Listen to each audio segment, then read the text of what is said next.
Well. What do we have here? If it ain't Jonathan Lewis back in the saddle again. Figured I'd get an unbiased opinion since they said I had an Oklahoma fan on here last night. We was grilling the hell out of Lincoln Riley. I mean, Lincoln Riley's catching a lot of hell today, man. Seems like everything that a lot of people have been saying about him, at least on my end, is come to fruition. I just got one question for everybody out there. Is Alex Grinch still at USC? I mean, are we watching Oklahoma of old with Lincoln Riley? I don't get the difference. I don't see any difference from when with him at Oklahoma versus at USC. So I'm still waiting. It looks like the same exact offense and the same exact defensive philosophy, man. I mean, it's like the same thing over and over again. He never adheres to any kind of defensive philosophy. I just don't get it, man. I mean, why? I mean, how hard could it be to actually, just have a modicum of a defense, something to maybe hold someone under 24 points? If they could do that, they'd probably win every single game they played. Alex Grinch hasn't done it since he's left Ohio State. So I don't know what we're waiting on anymore. It's not like it's been 1, 2, or 3 years. I'm still waiting. So I don't know, man. I don't know what anybody else is waiting for other than a collapse, which Deion Sanders, prime time knows all about second half collapses now. But I'm assuming we'll get into that here in a little bit.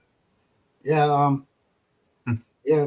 Old time fell apart, man. He really didn't have too much to say in the press conference. I think the quote was, he's like, I don't know how to deal with this. That was what he said. I'm like, You better get to knowing how to deal with it. You on prime time now. Prime time. You're supposed to be prime time. This is the big stage, man. I mean, you give up a 29-point lead to Stanford, a team that lost to Sacramento State. Yeah. And it wasn't even close. Sacramento State actually beat them by double digits, if I'm not mistaken.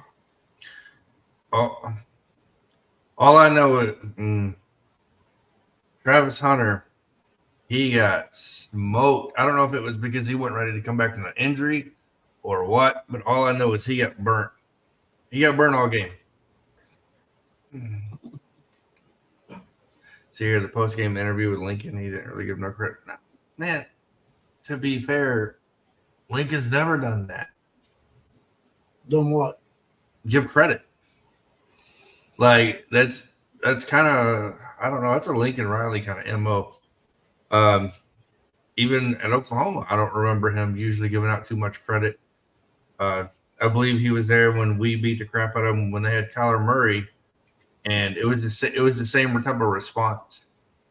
A lot of discrediting his players in a sense of, we let ourselves down and blah, blah, blah, and all that other stuff. And so it's, at this point, there's nothing Lincoln Riley's going to do that's going to make me question anything or be surprised. Well, I mean, in the press conference after the game, he basically was, being Captain Obvious, blaming the turnovers and whatnot. And he just kept going back to that. I mean, I could understand saying it once, maybe even twice, but he said it like 3 or 4 times. And Caleb, after he said it about the 3rd or 4th time, Caleb Williams, who was up there with him, married Caleb Williams' fingernails. Not sure what he painted on his fingernails, by the way. Maybe y'all can tell me that. But 3 interceptions. 3 INTs. But after the 3rd or 4th time he mentioned it, Caleb started looking at him like, are you blaming this thing on me? I mean, basically. You called the plays, jackass. And then he's going to say, well, my defense played great. It wasn't really the defense's fault. Well, I mean, now in the 4th quarter, maybe it wasn't. But your defense still needs to get a few stops, man. You can't blame the entire 48 points on Caleb Williams, I don't think. This was, I think, for a lot of people, I don't know. I just had a feeling about this game anyways. I thought it'd be closer. But I definitely wasn't totally surprised that Notre Dame beat them. The USC podcasters are so I don't like when you say mean things about T-Bone. Now, that is the truth. Well, your boy USCJ losing his noodle last night. Killer Breeze actually got a little excerpt from his show. He was playing his show. He was going live about the same time I was, and Killer Breeze turned him on, and we was hearing him talk and stuff, and he was talking about using a little catchphrase about "don't dip into the sauce" or whatever it is he says. And he's basically, man, he's just like the rest of them, man. They're in denial, man. Most of these USC fans have no idea or history of college football. They don't know anything outside of the Cheap Pete era back in the early 2000s.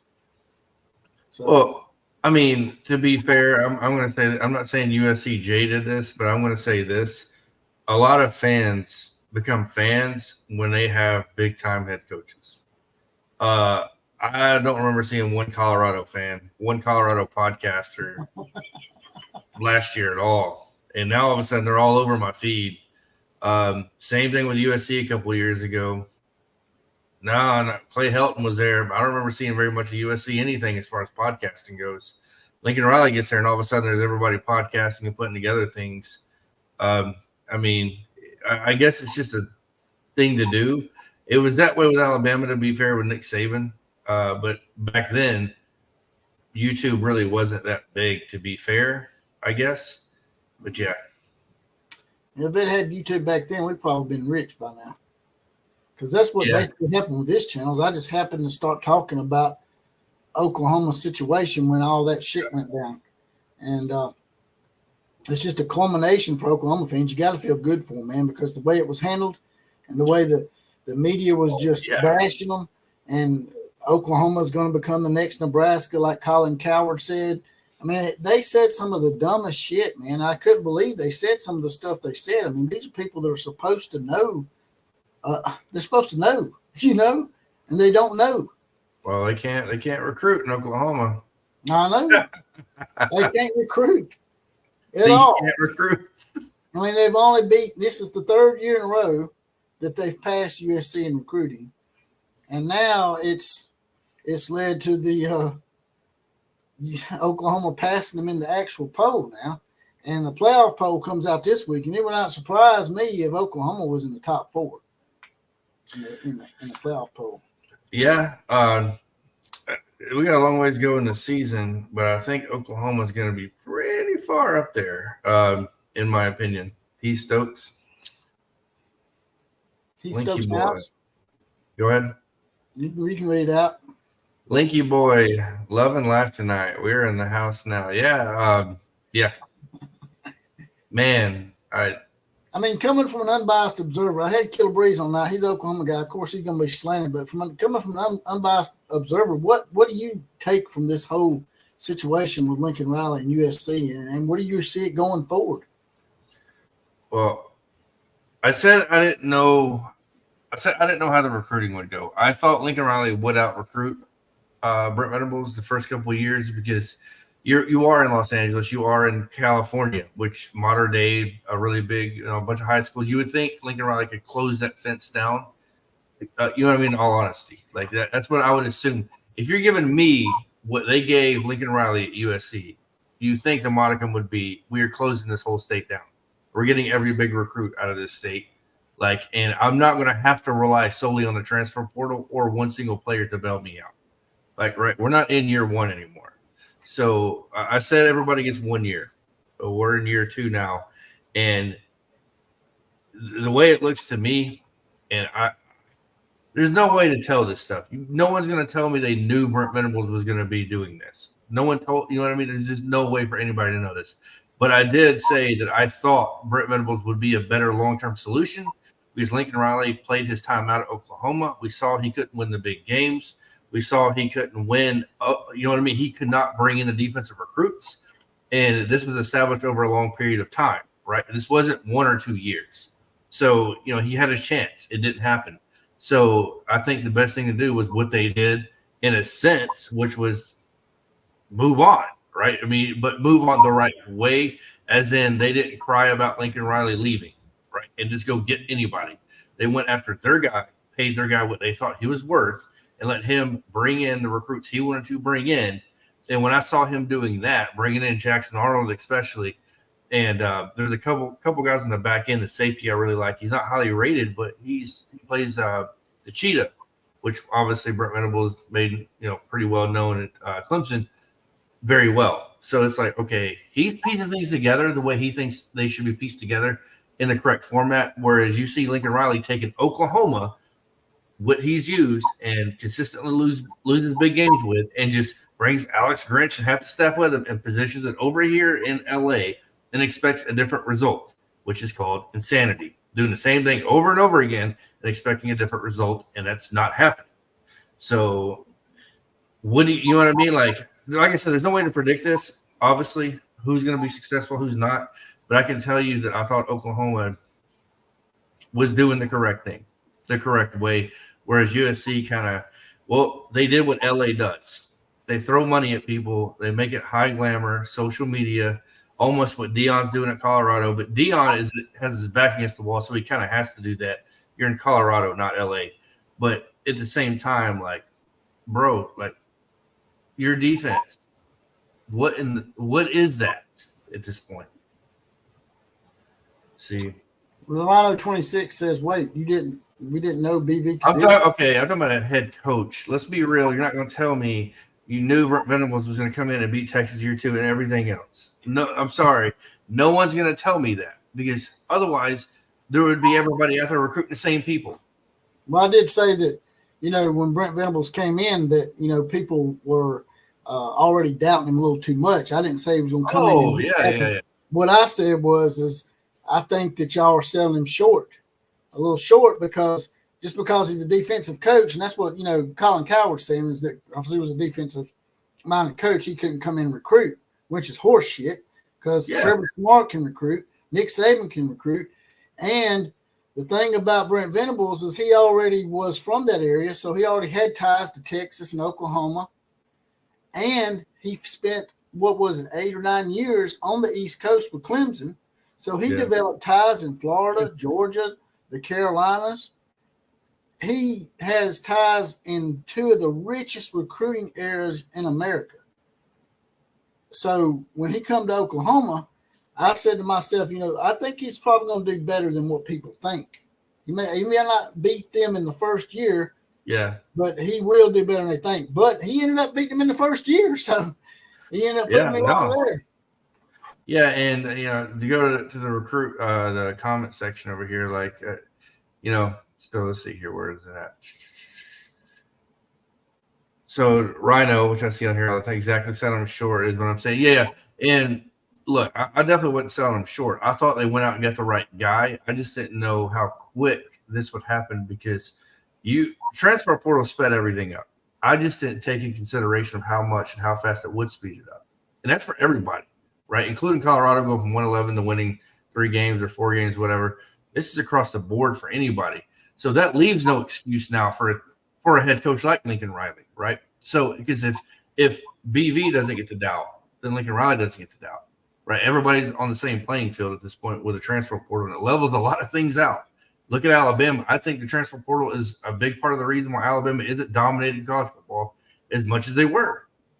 I think a lot of people could probably agree with that. Like, it's easy to transfer, go somewhere else, or the NIL, right? So, I mean, a lot of that kicks in now.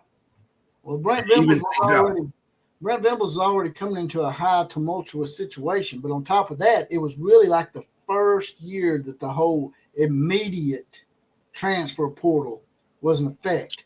Yeah, and he's the first-year coach, and so he's coming into a big-time program with all this pressure, plus that shit that none of these other coaches had ever had to deal with in the history of college football. Not even Nick Saban or Bear Bryant or Bud Wilkinson, Barry Switzer. None of them had to deal with having to try to keep your players from jumping into the transfer portal immediately, because back in the day you couldn't do that. Yep. What happened was Lincoln Riley got the job at USC, and behind the scenes they can deny it all they want. But I know it happened. Everybody does, bro. Behind the scenes, before he left, he was recruiting for USC with another staffer. And him and Caleb Williams put on this little facade like, well, I'm going to go visit Wisconsin and I'll make a decision. We all know his ass wasn't going to Wisconsin, man. No. Bro, all I know is, like, the way things panned out, it's looking like Oklahoma obviously is getting a better deal long term for sure. And I think it's only going to improve. And I'm not saying this because we're in the SEC, but I think when OU gets in the SEC, that will help. That will bring more intrigue. You're going to have a bigger recruiting budget also when they enter the SEC, by the way, because the SEC does an even split for their media money across the board. No one gets more than the other. Vanderbilt gets the same thing as Alabama. You're right. So there's no advantage on that. So that's definitely going to increase I'm assuming their recruiting budget is what they'll use with it. So I think that's going to help a lot too. I was going to let y'all know if you want to get your comment pushed to the top. We already got 84 people in here already. So I'm not going to be able to see every comment, read every comment. I see y'all saying, hey, why aren't you paying attention to me? I can't see all the comments. If you want your comment read out more readily, all you got to do is hit that little dollar sign at the bottom and hit the donation button down there. Type your comment out, then hit send, or you won't get your money's worth. And me and Jonathan can read it out more readily, and it'll push it to the top above the other comments and make just a little small donation to the show. Now I will say this, though. I want to ask you and the comment section, answer in the comments. Was USC losing to Notre Dame the way they did a bigger surprise than Colorado blowing a second half lead against Stanford? In all honesty, I thought both of them blew my mind. I was like 29-0 at halftime. I didn't watch the game, by the way. I just saw the game cast, and I woke up for part of it, and it was, I don't know, it was like 20-0, 22-0, something like that. And then Colorado's going to blow them out. And then wake up in the morning, and I'm like, what? A lot of weird games happened this weekend. We had 2 Hail Mary games. We had West Virginia, and then we had the Boise State, Colorado State game that I was telling you about. And then we had the Stanford, Colorado game, man. I mean, I could almost understand it if it had been USC or Alabama or Oklahoma or Ohio State that you give a 29-point lead up to. But Stanford, it's one of the worst teams in Division I football. So is that a bigger surprise than Notre Dame beating USC? It is to me. Yeah, I have to agree. Only because Stanford lost to Sacramento State? Yeah. Like, horrible, in my opinion. Rhino 26 with a big $100 donation. Woo! Says Boomer. And you got out about 3 or 4 comments for that, brother. Yeah. Maybe 12 or 13. Bebo Lewis with a $2. Bebo with his donation. Yeah, I'm gonna let you do the My bad. You're good. Bebo with a $2 donation. I kept clicking off on you. I would click on it and he would click off of it. You figured it out before me. I'm like, what the hell's going on, man? I started almost to cuss, man. Oh, man. I haven't said comment with that, Bebo. But, if you put all the Stokes on here. The Stokes clan's coming in strong and hard. Sorry I missed last night. I'm old and I went to bed early. Right here, bro. Right here. I'm with you on that. He's lucky I'm up right now. The only reason I did it that late Saturday night was because I was waiting for the SKITTLE shitters to shit the bed, and they did quite profusely. Yeah. Man, it got 41-20 in my son there. I was like, ain't fumbled that ball, man. I was like, man, I hope they score again, man. He's like, damn, you ain't letting up on USC, are you? I'm like, no. There ain't no way I'm letting up on them. Not the way they acted, man. If they hadn't been so unsportsmanlike about the whole thing and tried to act so nonchalant like nothing happened, nothing shady went down, man, I wouldn't be that way about it. But it's just the way they defended it, man. Yeah, and I hate to bring this out, but Alabama, we got to get into this as well before I lose topic. Alabama scraping by Arkansas, who's not a good team, by the way, in my opinion. What's your initial – if you had to describe Alabama beating Arkansas the way they did, we're going to say in 2 or 3 words, we're going to play that game. You give me 2 or 3 words, what is it going to be? Mine would be – I don't know. I'd have to think about that one for a minute. But I like throwing shit on you like this, though. First thing that comes to mind is you're doing great, and you're firing off the fireworks. I can't just put it down to 2 or 3 words. It'd be like, firing off some fireworks, and you got this big one that you're trying to get to, and it just fizzles out in the end. That's what we did. Fireworks. I'd call it fizzling out in the end, man. Yeah. Like I told you, man, if 24-21 over an SEC school, and they did play Texas A&M and LSU close, that wouldn't have bothered me. It's how they got to the 24-21 that bothered me. If it had been a back and forth game, it wouldn't have bothered me as much. The fact that we were up 24-6 and only won 24-21, that really bothered me. Well, do you attribute that to the players or the coaching staff? Or I know the easy answer would be both, but to make it complicated, which one would you attribute that to more? Coaching staff letting up or players letting up? I just think we are a very undisciplined team, man. And yesterday was a learning lesson that, and unfortunately, we didn't have to learn it by losing, but we almost did. And now they know that just one idiotic play, like the one Caleb Downs did with the face mask on the player that didn't even have the ball, led to that entire comeback directly to me. Yeah. Energy. Since our strength and conditioning coach left, and his name slips my mind right now, along with obviously Kirby Smart, but I think a lot of it has to do with our strength and conditioning coach that left. A lot of our energy left the sideline. He was that guy, that pumped up guy, and I feel like once he left, he was the guy that brought in the leadership, right, of a lot of these players, and it just seems like there's a lack of that on the sideline, except on the defensive side now. Now the defensive side seems to be kind of in order, but our offensive side, and I don't want to drag Jalen Milroe through the mud because he seems like he's developing week by week a little bit better, right? I mean, not perfect, but what do you expect? He's developed from a almost purely running quarterback in high school. Now he can throw the ball. Yeah, it looks like he's getting the intermediate routes a little bit better now. Yeah, exactly. Lori Brogdon, I appreciate that. I do need to remind everybody, like Lori says, come on, everyone. There's 94 people here, only 15 likes. Hit the like button. That helps push. All you got to do is jump out of the chat for about 5 seconds and then jump back in. Hit that like button, smash that like button, and it'll push the algorithm for us. Hit the subscribe button if you haven't already, as well as that bell. You don't hit the bell to go with it. You won't be notified when we're up and on the air. You also see people in here with their badges, like Justin Goss and Michael Dyche and Bebo Lewis and Heath Stokes, Dallas Stokes, and Nellie Martin, who just give a donation. If you want to get your badge and get deputized like these guys and gals, all you got to do is hit that join button next to subscribe button. It's not $2.99 a month, 75 cents a week. That's just a bottle of water. Me and Jonathan need some water.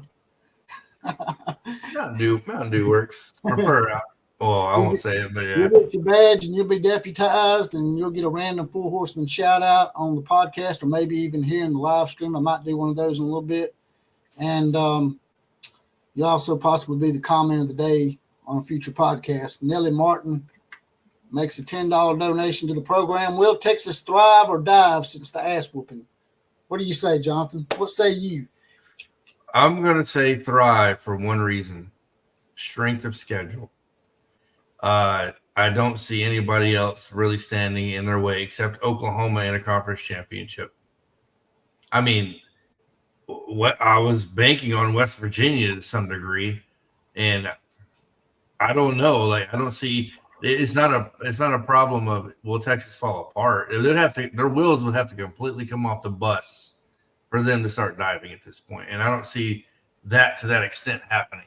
So I'm going to say they're going to thrive, but solely due to strength of schedule. If they're in the SEC and pulled that, we may be having a different conversation. But even this year, in my opinion, the SEC is down, so it may not be really on that either.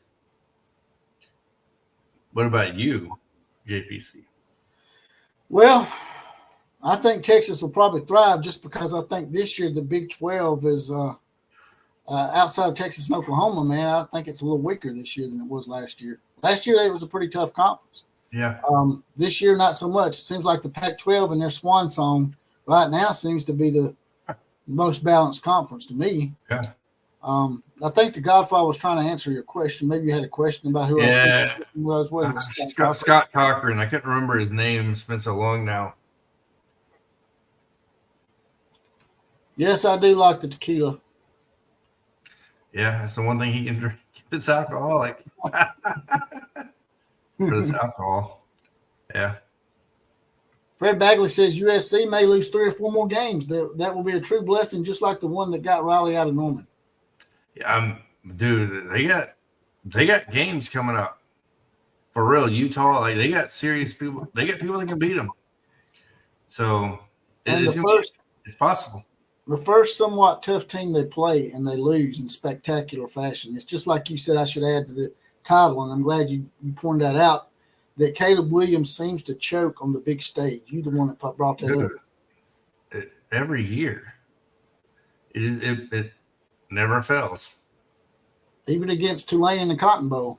I mean, he did score a lot of points in that game, though. To be fair, that's more the defense of USC that lost that game in Tulane, probably. But it seems like they can't score when they really need to. Can you outscore Tulane? Colorado, man, they just stopped scoring. And I agree with Sooner Ross. Says Milroe just needs more reps and playing time. I do agree with that. And I'll be one of the first ones to say I did not think Milroe was going to pan out. And this stemmed back to last year. Seeing the practice film on Milroe was atrocious to watch. So, yeah, no, he's proved me wrong so far. I'll agree with that. The verdict's not completely out, in my opinion, but it seems like he's trending more upward than he is staying the same player he was last year. Last year was just – it hurt. And I was just thinking about the following year just killed me. I was like, oh, it's going to be a bad year. So.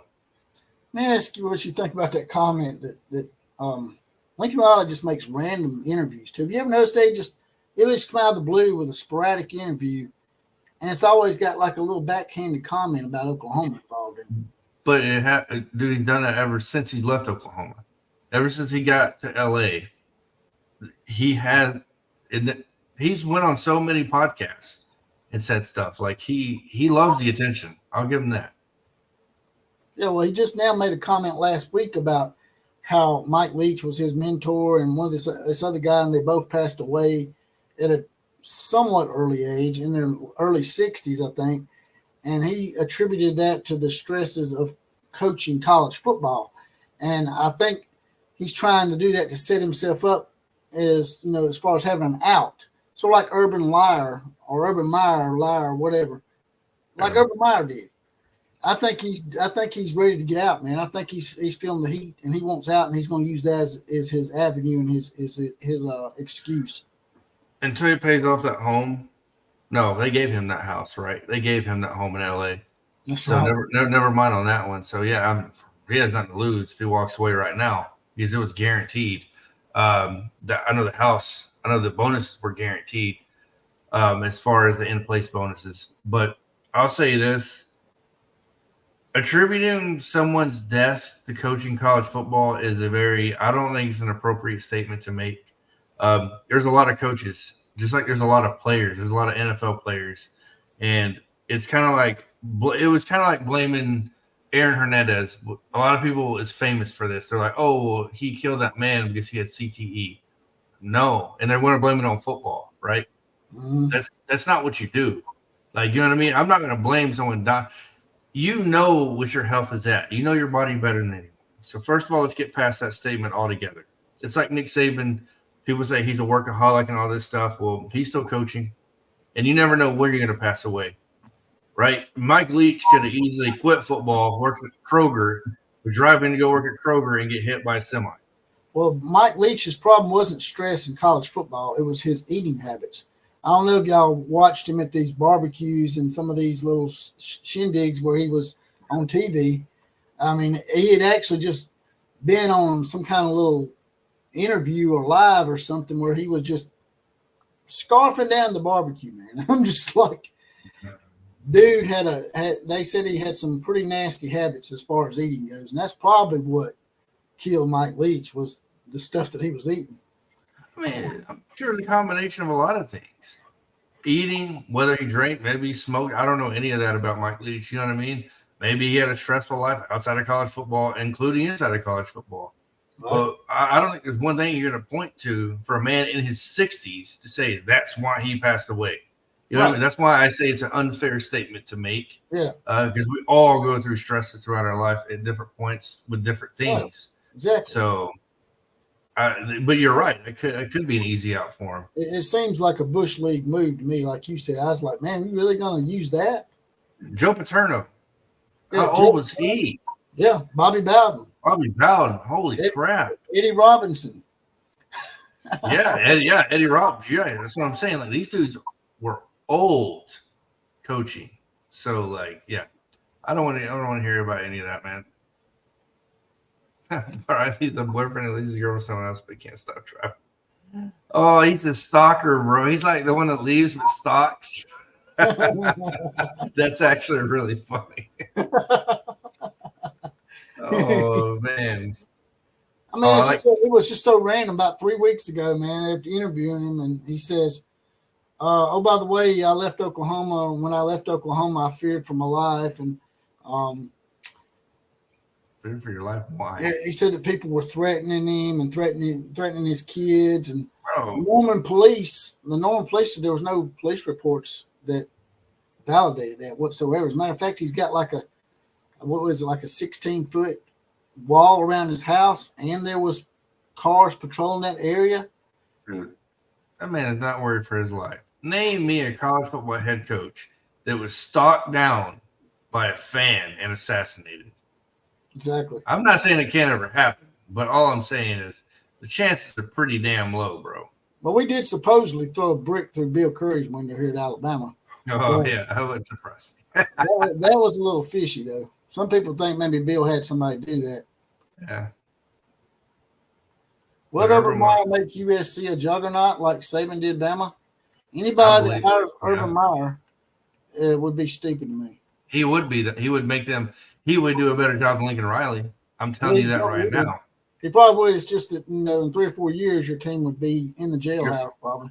Urban Meyer, since we're comparing to girlfriends or whatever, Urban Meyer is the one you start dating and you're drinking heavily, and then you sober up after a couple hours, a couple years of college football, and realize maybe this isn't the best person for you, and you kind of move on to something else. Urban Meyer's coming in and doing a quick fix, and then once the quick fix is out, things start falling apart. The ugliness shows. And he starts blaming his health and starts grabbing his heart like Fred Sanford and shit and chasing butterflies under the bleachers and flipping out because Nick Saban made him tap out like a little queen. And kicks punters, apparently, in Jacksonville. He did that shit on purpose, I think. I think he was trying to get fired. He got that money. He's like, oh, hell with it. I'm going to get fired. Let me go kicks the hell out of somebody. And he picks the punter. Yeah, you don't see him out there kicking. Yeah, he didn't go out there and kick a defensive lineman, did he? No. Get his ass whooped. If OU doesn't make the playoffs, I want to see Oklahoma make the playoffs this year. He says if they don't make the playoffs, would you like to see them play USC in a bowl game? Oh, of course. That is headline all the way. That is the media's dream. Are you kidding me? Oh, man, that'd be probably one of the most watched games in the history of college football. Everybody wants to see that. Yeah, well, at first I wasn't really thinking or being sold on playing them because I was like, man, let's let Oklahoma get their program in place for about 3 or 4 years, then play USC. I didn't really expect USC to melt down like they did. I thought they might lose to Notre Dame, but I didn't see them just losing their bowels out there. I didn't think Caleb Williams would completely fall apart. That's what I didn't think. Him throwing 3 interceptions was a real big surprise for me. I mean, it shouldn't be. I thought he would have got past that by now. But if you look at his track record, it speaks for itself, man. Richard Burton sort of backs up what you and I were saying. A lot of coaches live to be old. So, yeah, once again, just a Bush League move by the one they call Linky Boy. Those of you that are new in here, they also have an acronym for him, TBOW. That's the bitch out west. Maybe I can get away with that cuss word. I don't know. Oh, man. Well, I'm going to bring this up for you, Lori Brogdon. If it was any coach, you got to say I won't repeat that. I don't know what YouTube would do to me, but yeah, you're right. I won't argue that. Oh, Yeah. He feared for his life at Oklahoma and Norman. I mean, what does he think's going to happen in Los Angeles? I mean, hell, that's where damn O.J. Simpson was roaming the streets, killing his wife and the damn Ford Explorer. yeah, you're right. I'm moving up. Bebo Lewis. OU fans are serious. Yeah, that's why I said I'm not going to joke too much about it because, yeah, I believe he may be the one. There's one. Another guy. This guy's currently alive. Barry Switzer and Clint Eastwood are running a close race. Is he really 90 now? Like, yeah. And he's doing podcasts. I saw him on a podcast the other day. Him and Clint Eastwood, man, we need to find out whatever Clint Eastwood and Barry Switzer are eating has got to have some kind of magic to it. Yeah, you're right on that one. Derek Jones with a $2 donation. Grandpa, how's your grandson? Grandpa OCL, he calling you old. That's right. I'm the outlaw pawpaw. The outlaw. Wow. He's doing good, man. He just had a birthday, and he's happy birthday. He's still dusting bottles and filling diapers. Appreciate you asking. Here's a question for me and you both. Who would like to be Nick Saban's successor? You're starting this one. Once upon a time, Jonathan wanted Dabo Sweeney. No, I didn't. I didn't start that stupid shit. Nope. Hell no, I didn't. Who do I want to be his successor? Seriously, if I could just pick anybody. Lincoln Riley. That's who you want? In college football. I would go after Brent Venables. Okay, now be realistic. Who would you? I'm serious. I would go after Brent Venables. Okay, Brent Venables not leaving Oklahoma. Who else would you pick? I'm saying at least ask him. Okay, but make him say no. Make him say no. Give me another one. Give me another one.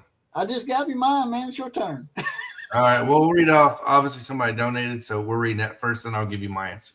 Yeah, Eric Blomquist with a $9.99 donation. I love the people are saying wait till OU and Texas get in the SEC.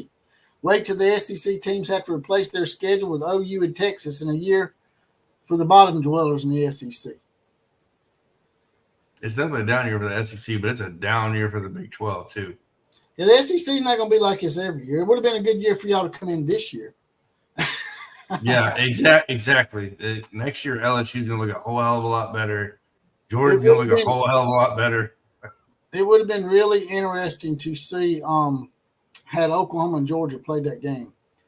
Oklahoma had beat Georgia and Texas had beat Alabama. They could say, hey, we beat your two championship programs. Yeah. And I've always said this, Texas and Oklahoma are not coming in here to beat Texas A&M and Missouri. They've already won national championships and conference championships numerous times. So I don't think Texas and Oklahoma is going to have to wait as long as those other four teams that joined. I think Texas and Oklahoma will probably win an SEC title, both of them, within the next 10 years. What do you think? Wait, you think OU and Texas both will win what? A conference title? That's right. Within 10 years? Yeah, I see that happening. They're both going to come in and make noise immediately. Heath Stokes is giving a $10 donation. He's got to work early. I'm going to duck out, give him hell. You're the greatest. Don't hold back. Thank you, Heath. Oh, man. A lot of people know me and Jonathan started out together. I was doing a podcast in a SUV. Yeah, bro. Outside your apartment. In your van, dude. And right. We started out, I called it the Blue Hornet. It was a Chrysler Pacifica. Yeah. Without Jonathan hitting me up on Twitter, I wouldn't be here today talking shit to y'all. Yeah, and I was in my garage.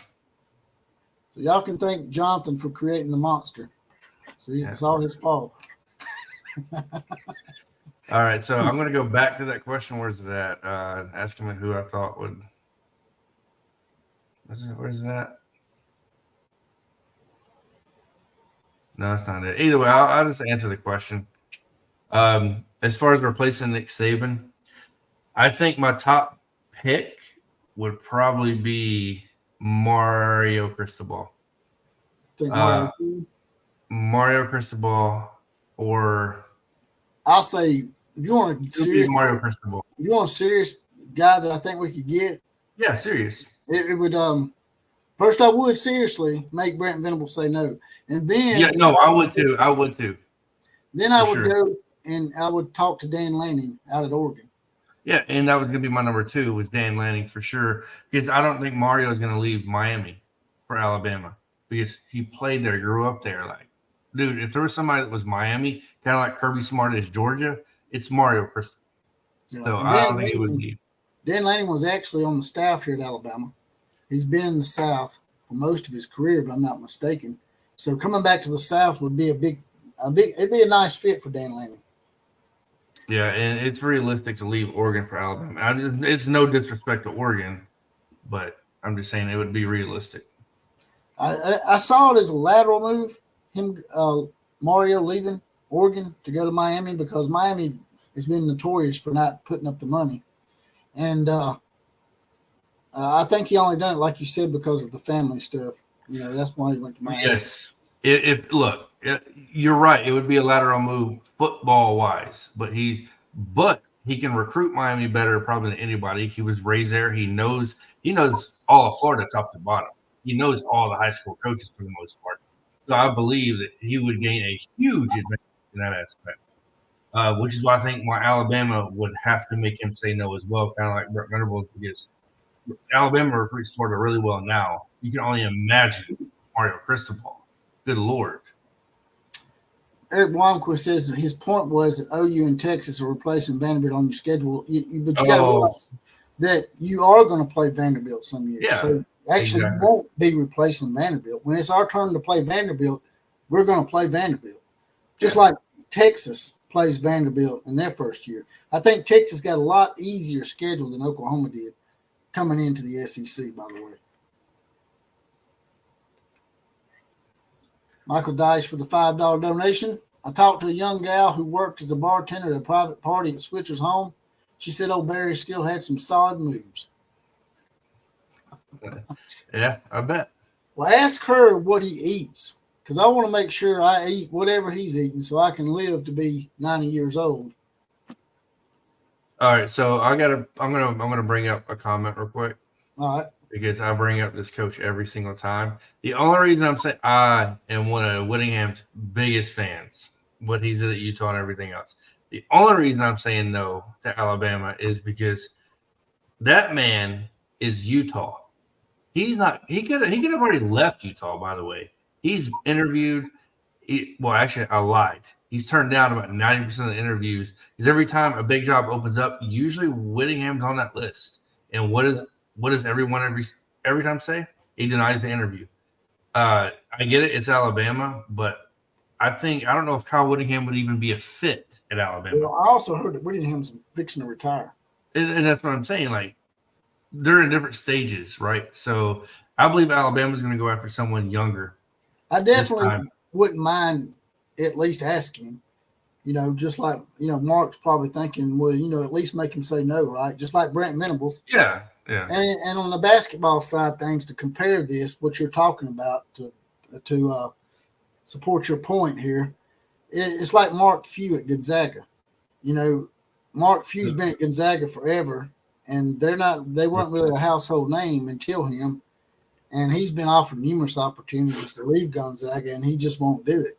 He likes that area. His family likes Spokane, Washington. Yeah. And he's just not going to leave there. It's sort of refreshing, really, to see that.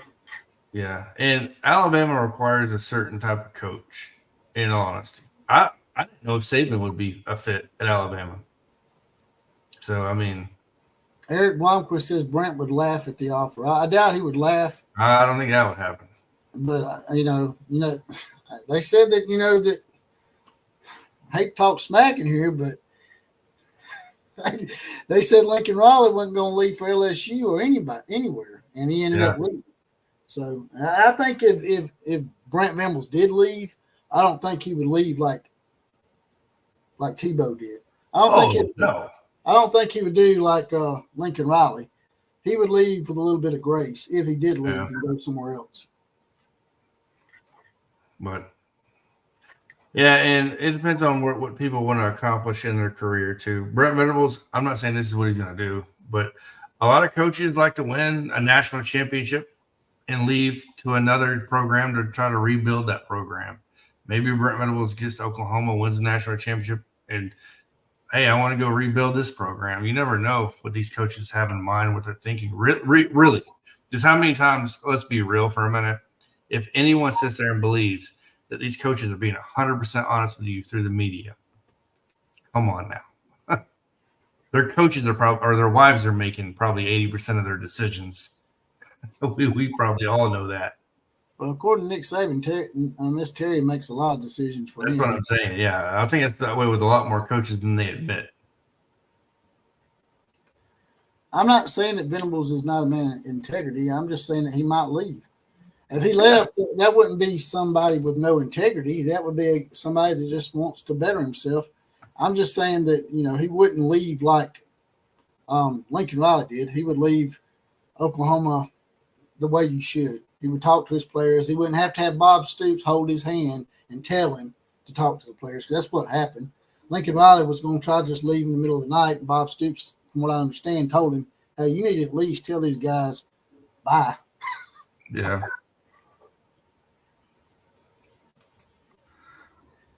Now, O'Connor. How religious could Brent make the Alabama program? Because Brent has a lot of rope to be religious at Oklahoma. Look at Patty Gassio and stuff. Oh, dude, you're in the Bible Belt. Well, case in point, Saban has a religious center named after him here. Yeah. And this is a Southern Baptist belt, and he has a Catholic center named after him.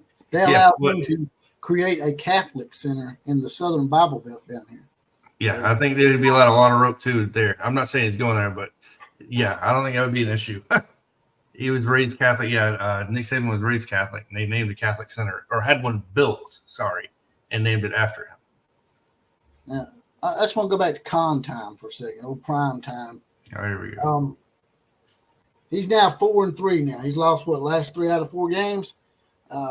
I talked to you about this early in the year. I was like, man, I think sort of a way that winning those first 3 games might have been a bad thing for him, because now everybody has these high expectations. And they were talking all sorts of crazy noise. They was talking about making the playoffs and winning a Heisman Trophy.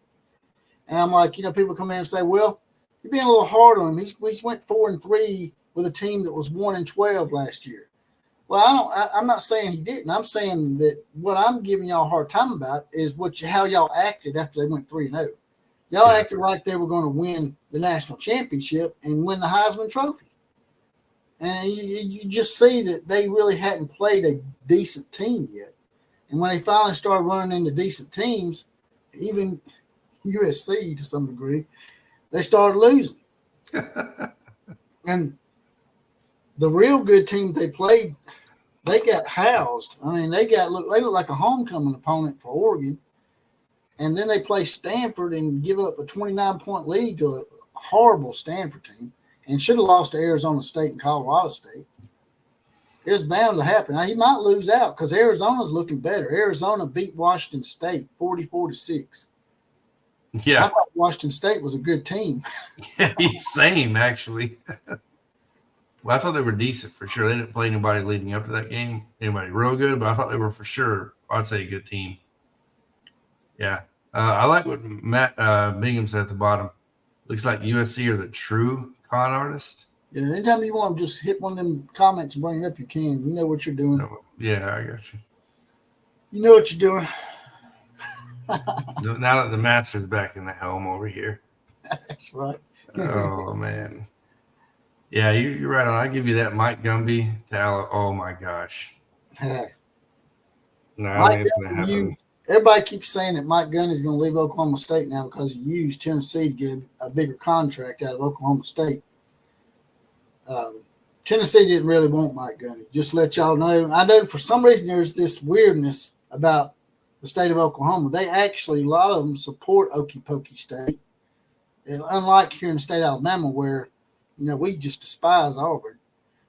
A lot of Oklahoma Sooner fans actually take up for Oklahoma State when I try to grill on them. I don't know if you've ever noticed that or not. Yeah. I don't understand it. Make me understand, man. It's I'm because done they're not with a threat. I'll tell you what it is. It's because Okie State's not really a threat until the last 20 years.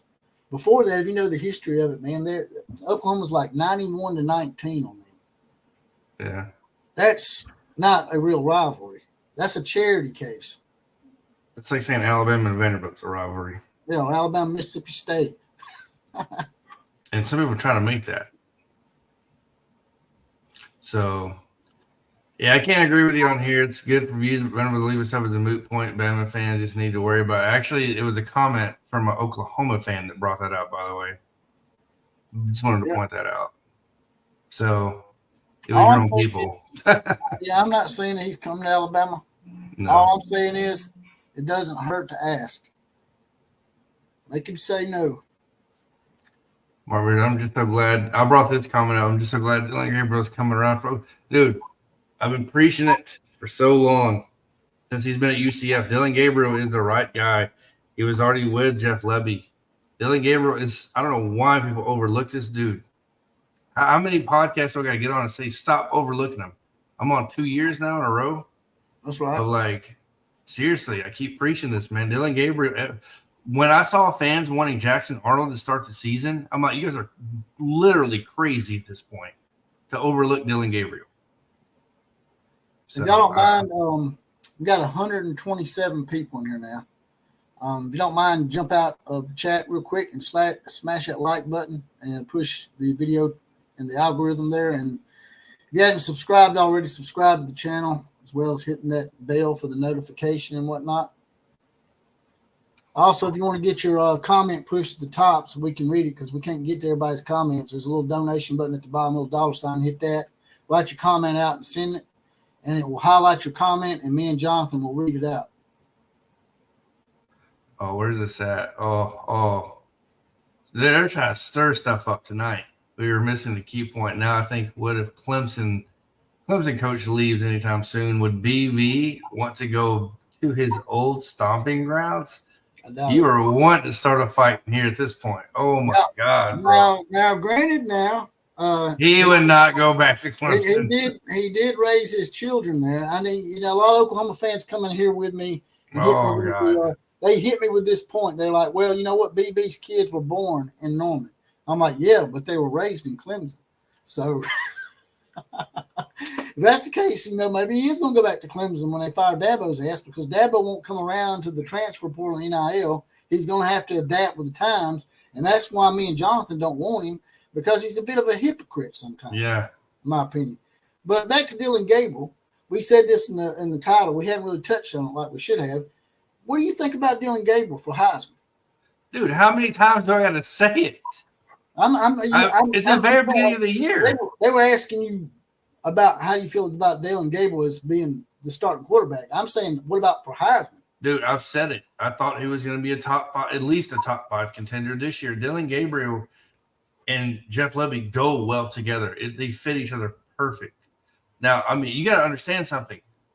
Jeff Lebby doesn't even have all the players he needs in place for this offense to run smoothly. He doesn't have the big, tall, fast receivers. For the vert and shoot system, they're going to be right. Well, it's a mixture, but it's a vert and shoot style, right? So that you're going to see upcoming. When he gets those guys in there, the 6'3", 6'4", that runs a 4.5, I'm telling you, Gabriel he'll be gone by then in the next 2 to 3 years, obviously. But when you fully get the cycles coming around and he's getting all the players he wants in that system, this offense is going to be a serious, it's going to be something to be. I don't know. It's going to be hard to deal with, man. That brings up this point, this screenshot that was sent to me by one of the Common Joes and Common Sallies in the note.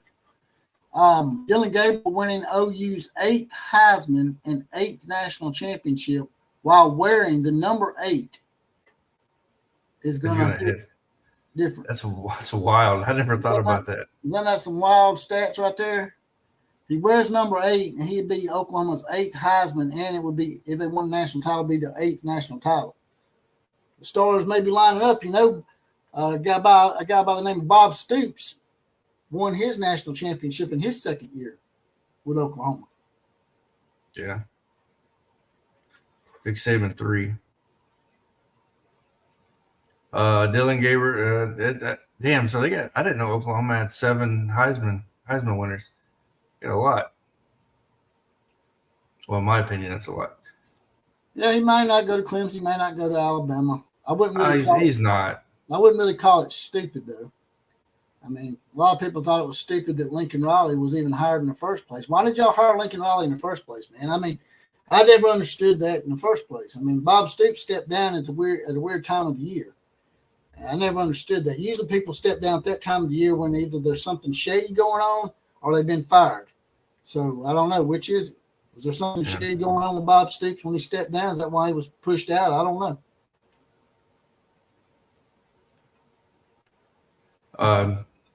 I want to see what, now that I'm getting all these people asking about Dillon Gabriel's draft stock, I want to see what his grade is. Hang on, give me a minute. If I'm guessing off the top of my head, he's probably a 3rd round grade, 2nd round grade. Let me look. Dillon Gabriel. Let's see here. Yes, I agree, man. He was a bad choice. But at the time, I think Bob was thinking what a lot of people were thinking, that Lincoln Riley was the next big thing. Offensively, he seemed like he was on the cutting edge. And at that time, everything was about offense. But things go in cycles with college football. And it seems like the defenses are now catching up a little bit.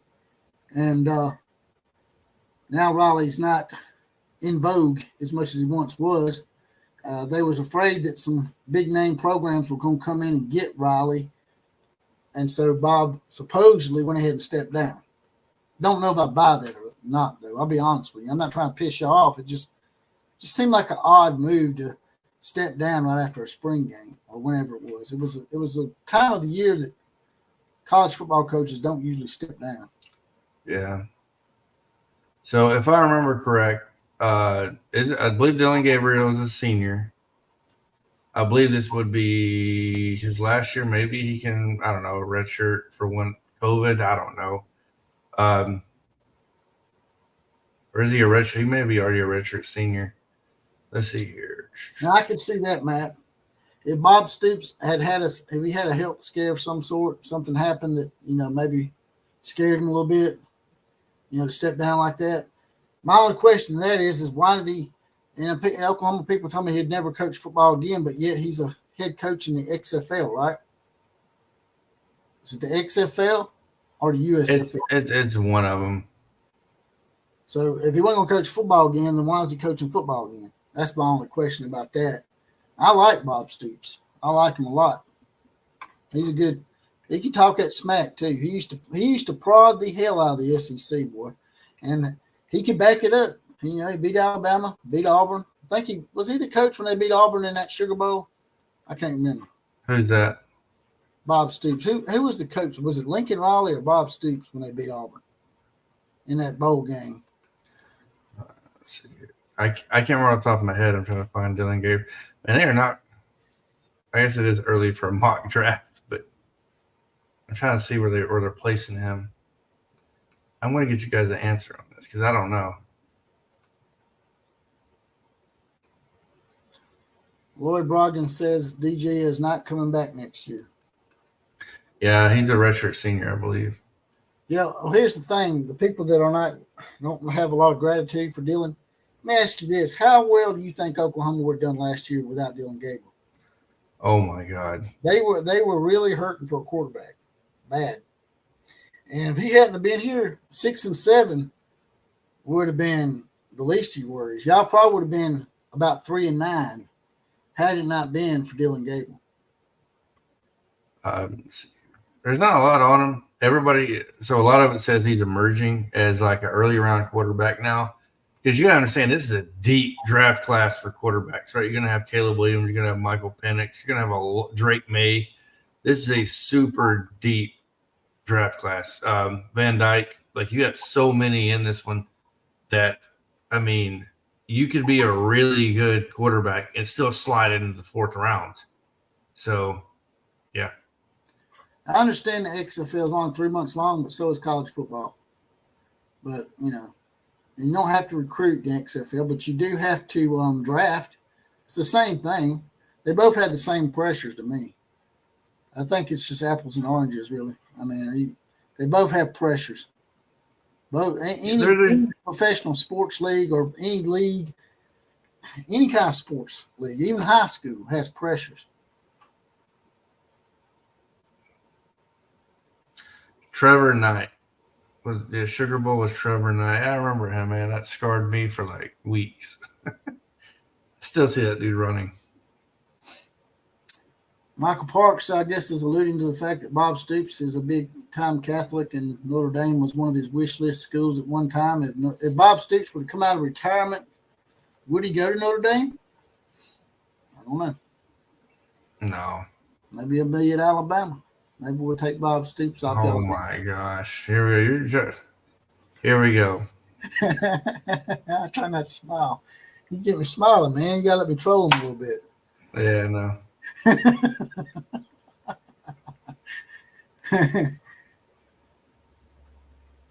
So what other games? Let's see here. I'm going to bring up a list of other games that really.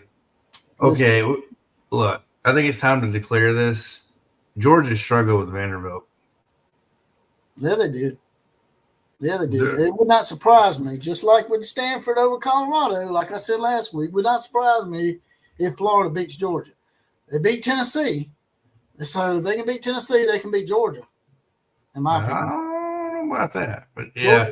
Georgia's not no, to me, I don't think Georgia's that much better than Tennessee. Well, and they lost Brock Bowers. They're in trouble. They lost Brock Bowers. He's injured. Is he gone? How long is he gone? They don't know how long he's going to be out for. They don't know. But it seems serious.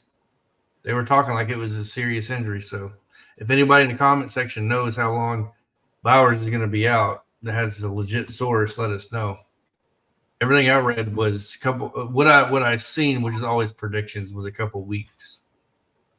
I don't know. You know how that crap is. People just throw stuff out there. Brock won't play again. Jesus, don't say that. Gee, dear God.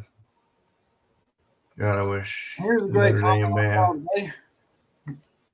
Check this comment out. That's awesome.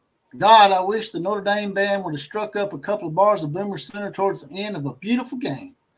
And in response, Engine Sweet says, shit, I would have kicked into the Notre Dame NIL collective for that. Yeah. You know, Oklahoma has a deep-rooted, long-standing hatred for Notre Dame. And do you know why? No. I'm going to give you a quiz here. Hang on. So what was the question again? I was reading one of the comments. Why does Oklahoma – now, Oklahoma was rooting for Notre Dame, so it took a lot to root for Notre Dame. It took them a lot to root for Notre Dame, but they rooted for Notre Dame in this game, but they have a long-standing hatred for Notre Dame. A long-standing? Mm-hmm. I'm assuming it has nothing to do with Lou Holtz, right? Because he was the last person to win a national championship for Notre Dame. The Oklahoma fans in here know why. Don't say it too quick. Is it something that goes back in the 80s? It goes back further than that. Oh God, bro, I'm not gonna know. I'm not gonna know. Think of Oklahoma records. What against Notre Dame? What distinct record does the Oklahoma Sooners hold? The most wins, right? That's right. Notre Dame snapped their 47-game. That's right. Yeah. Okay, I'm surprised. Okay, yeah. And there comes the answer right there. Sooner D. Yeah. They beat them 7-0. And I think it might have been in Norman, too. Was it? I think so. Everybody keeps saying Bowers is out for the year. VDRL's in the house. I ain't seen him in a while. He comes in with a $9.99 donation. Love what you do, calling out a sociopath. I ain't called Jonathan out today. Oh, get out of here with that. Sociopath. He ain't no sociopath. He's Godfather. I'm Godfather San Antonio. Jonathan used to have a nickname. We used to call him Johnny New Mexico. Yeah. He had a fake account and went around stalking people with it. What? This guy named Mike. What's that guy's name? Oh, we are not bringing that stuff up. I forgot his name though. The old Mike experience. Oh my gosh. Oh, we're not getting into that on his live stream. No. Yeah, someone run back and tell them, and they'll be in here wetting their diapers. I don't really care. We'll have Terry in there rolling around in his damn broken bed, snorting and shit, talking about it, and he's going to get us. I ain't putting up with that. And he starts snapping his fingers and stuff like he's some kind of soul sister or something. You're ridiculous. I don't know if Teresa Moser's still in the house, but she claims, she said this before, but she's saying that they're gonna try to get a GoFundMe up for us and bring us to Norman for the game against the Sooners. I'd go to Norman anytime. I just don't want them hanging me from a tree when Alabama beats their ass in Norman. Oh my Lord.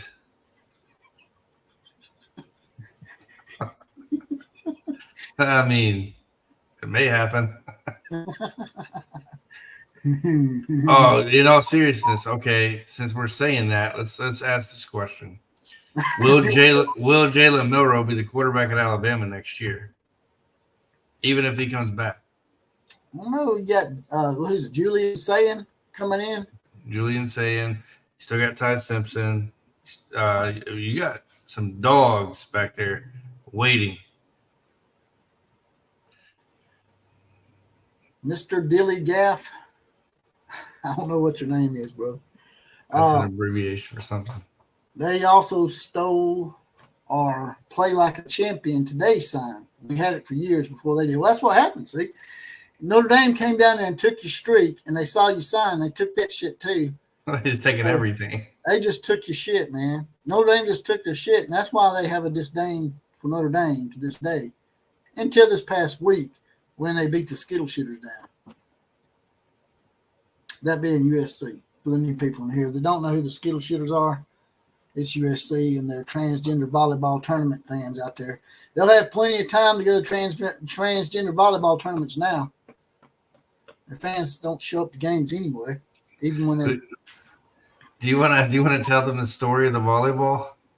Volleyball, what you talking about? Where we went to the volleyball game that wasn't a volleyball game. No, man, I feel like a pervert. You want me to tell it? You can if you want to. I'm not going to tell it. Oh, my gosh. So I go up to Tuscaloosa. Oh, my gosh. See JPC, and we're touring the campus, and we go to the Paul Bear Bryant Museum and a bunch of other things. And we tried to find an event to go to that day, whether it be basketball, whatever it may be. And the only event happening, it showed on the schedule, was a volleyball game. So we're like, screw it. We'll go watch a volleyball game, whatever it may be, to support the university, right? So we end up going, and we're sitting there in the stands, like by ourselves, essentially. We were way early, by the way, because I came up early. And we're just sitting there, eat whatever, chilling out. And we noticed, and there's volleyball players on the court. So we're thinking like, okay, there's going to be a game, right?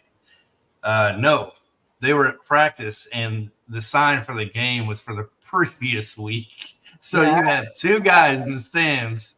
That was my fault. That was my fault. I thought the game was scheduled that day, and it wasn't, man. We're sitting there just watching them practice. And volleyball players dress sort of promiscuously with the tight little shorts and stuff. So they're probably like, what are these dudes doing? Because we had our cameras out videoing and shit too. Yeah, they were watching them practice and all that. And the only thing I could think of is like when I realized there wasn't a game and we saw the schedule, like, oh no, it was last week. We're like, oh God. They probably thought we were some perverts for real, man. That was so horrible, man. Tim Gillespie with a $10 donation. He's also got his badge. He's an outlaw posse. He says, I will never root for Notre Dame in a game. That said, I'm glad I beat Linky Boy. Well, I mean, obviously you did root for him in the game because you rooted for him against USC. See, and that's why I hate con time, because con time made me root for USC this year.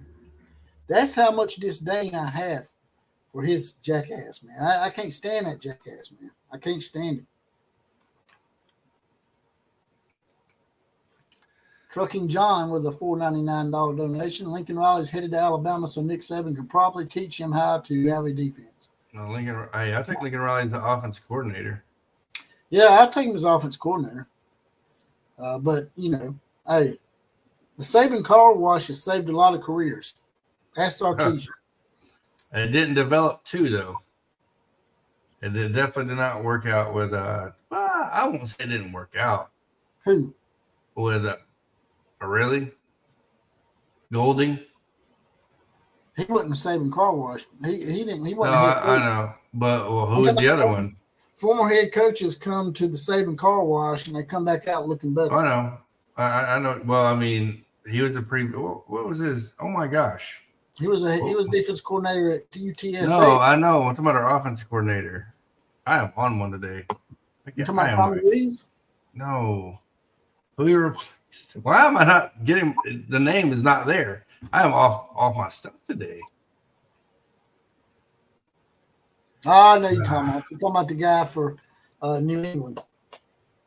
Yeah. Bill O'Brien. Bill O'Brien, thank you. I don't know why his name was not popping in my head. I mean, he is the offensive coordinator for the Patriots now, so I mean, it worked out pretty good for him, I guess. I don't think so. Richard Burton, I love that one. Yeah. You figured out how to get another 10 out of me. He knew you had to root. I did not root for Notre Dame during the game. Yeah, you did. You just said you did. Man. Let me find it. You just said it, man. I got you. Let me find it.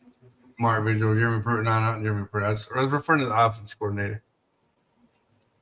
There it is right there. You said, that said, I'm glad they beat Linky Boy. So if you're glad that they beat USC, what does that entail? That means that you were rooting for them. Not necessarily. I'll take it for him on this one. I'll take it just to make you mad a little bit. And Jonathan is a defense lawyer here. Yeah, there we go. Yep. Come on, Tim. I had to root for the SKITTLE this year, so you can admit to it. Yeah. Man. You was a leprechaun. You was rooting for the 4-leaf clovers, man. Come on. Admit it. You was rooting for the altar boys. So Notre Dame likes their altar boys, especially on their knees on Sunday morning. Oh, Lord. You want to get this demonetized. Hey, man, ain't my fault the Catholics did that, man. They didn't want us evil. Oh, my gosh. You were just on one today. I like Catholics, man. They're all right. Nick Saban's a Catholic. He is.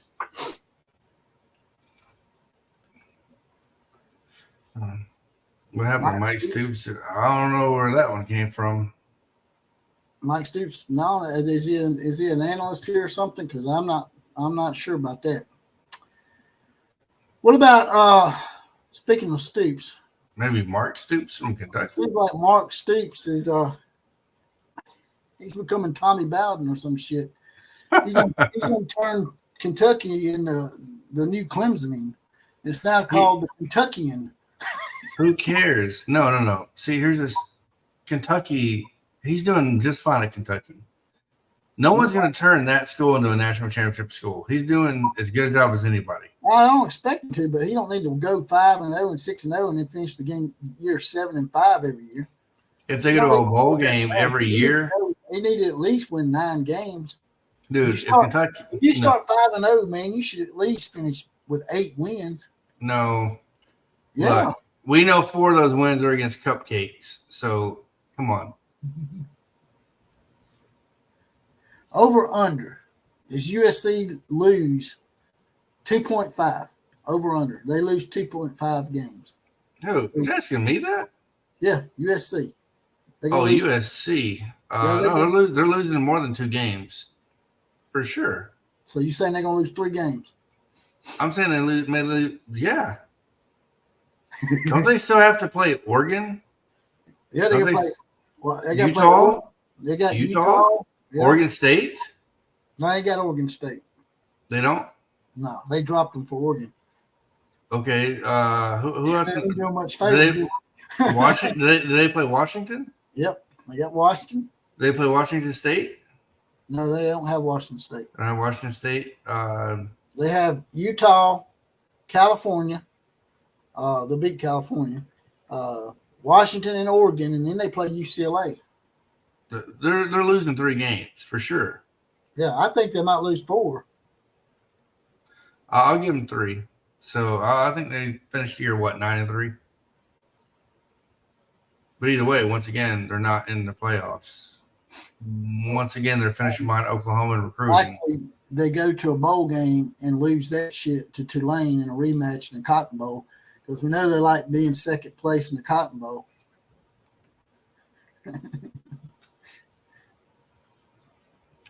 Yeah, I'm just kidding here. What do y'all think about an all SEC playoff? Bama upsets, unbeaten Georgia and Texas upsets.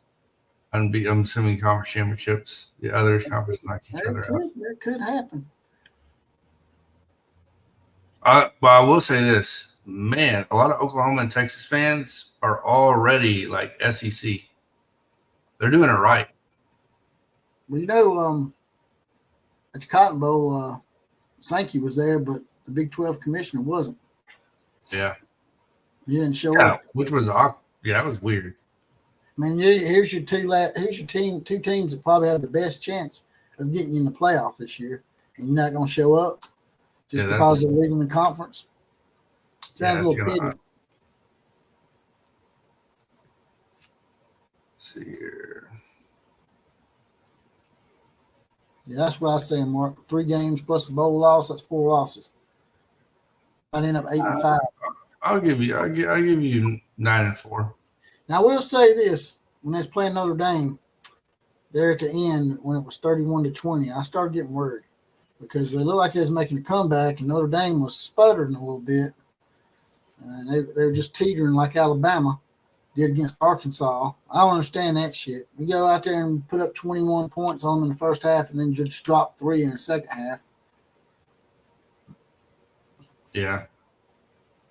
Caleb's downs, him doing that face mask was a big thing, but he didn't have nothing to do with our offense going out 3 and out 3 times in a row.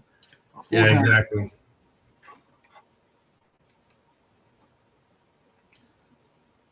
Wyoming. Actually, they're projecting Air Force to be the G5 school now in the New Year's 6 because they beat Wyoming this past week. Oh, Air Force did? Yeah, so Jonathan's former employer maybe in a sorry, I didn't mean to give you personal information out. No, you're good. You're good. Jonathan's alma mater, the Air Force, may be playing in a New Year's Day Bowl. Air Force used to be pretty good back in the day, man. I remember in the 1980s they beat Notre Dame 4 years in a row, and Notre Dame quit playing them after that for some reason. Yeah, Notre Dame, they used to beat the Navy every year. The Air Force would put it on your ass. Yeah, back in the day. Yeah, I'll take you out to dinner. You come to Tuscaloosa. I'll show you around. There's a lot of good stuff to look at here. We got a Bryant Museum. We got a Walk of Champions. We even got we got every statue of every coach that's won a national championship. And there's one empty spot down there by Saban. I think they're saving that for Brent Venables. Oh, good Lord, stop it. Brent Venables coming to Alabama. Look, y'all got to share now. In about 3 or 4 years, Brent Venables will be ready to come to Alabama. The rumor to start. Somebody will start that rumor if they already haven't. I'm already doing it. There we go. You know I got pull around here. So yeah, okay. And all you gotta do is talk to Ryan Fowler at Tide 100.9, man. He can make it happen. Yeah. Right? So poking I like what Eric said. Poking a bear. That's what you're doing. You're poking a bear. I've never seen an Alabama fan that wants Nick Saban gone more than this guy right here to my left. And he's running his course, man. Time to go. Never seen that. Nick Saban has gave everything. We give him everything. We give him everything. Everybody's like, y'all won't be nothing without Nick Saban leaves. Y'all all Nick Saban or Bear Bryant. I'm like, well, no, actually, there's a coach in between there called Gene Stallings. Yeah. Won a national championship. Alabama's won national championships under 5 different head coaches. It'll be 6. After Saban leaves, we may be in a lull, but eventually there will be another national champion that is not coached by Nick Saban here at Alabama. And there's really nothing y'all can do about it because history tends to repeat itself. And that's what's going to happen. Just like with the Oklahoma Sooners. The Oklahoma Sooners, they're blue blood. Eventually they'll percolate back up. They'll win a national championship, probably under Brent Venables, and then he'll come to Alabama and win on Alabama too. Oh, Thunder! Oh, you Sooner! You hurt my heart right now. Oh my gosh! You almost made me leave this thing right now. Like literally. Jonathan's a big fan of Jimbo Fisher. You want me to have a stroke if I ever see that come across the TV screen? I'll drive to Oklahoma, buy a flag, and pronounce myself an Oklahoma fan. I'm just messing with you, Lori. I'm just playing. Literally. Actually, Jonathan, I'm not playing. Brent Venables is coming to Alabama. Shut up with that crap. Hey, look, man. Alabama, man. Look, I got something for you. I'm going to send some of these to Jonathan so he has something. Hold up. What in the hell do you have? Oh, my Lord. I got my Louis on. I got my con time glasses on. I'm going to be at the press conference like this. So he didn't wear them, I guess, in that last game. I know, because he got the hell grilled out of him. Yeah, he did. Hey, look. He like John Cena, man. He can't see. You can't see with them glasses on, man. Like I told Killer Breeze last podcast, he probably wears them glasses because he don't want to see that defense in Colorado. Probably right on that. Man, but in all seriousness, Jimbo Fisher, oh my God. There you go, Jack. See, Jack understands where I'm coming from. Oh, Sooner D, yes, bro, that is awesome. Says I hear Art Briles is available. I bet he is. Now, he was available for Grambling as offensive coordinator, and then they let him go there. He can't get a job anywhere. No, he can't. He's done. That's what happens when you get associated with gang rapes and stuff like that. So, I don't feel sorry for Art. I know what y'all gonna say. Oh, well, Art was cleared. And I don't care, man. O.J. Simpson was cleared too. That don't mean he's not guilty. Yeah, you're right on that. Joe Paterno was cleared of having any wrongdoing in the Sandusky shit too. And we all know Joe Paterno knew about that stuff. Quebec First says they aren't eating Skittles. Who's not eating Skittles? Jonathan, you got some Skittles over there? I don't need Skittles. Bite-sized candies, man. It says so in the commercial. Feel the rainbow. You feel the rainbow? No? Mm-mm. Caleb can hire Art Briles at Wendy's. Oh, my God. You seen that Wendy's commercial that Caleb's in? Oh, yeah. I know exactly what you're talking about. Yeah.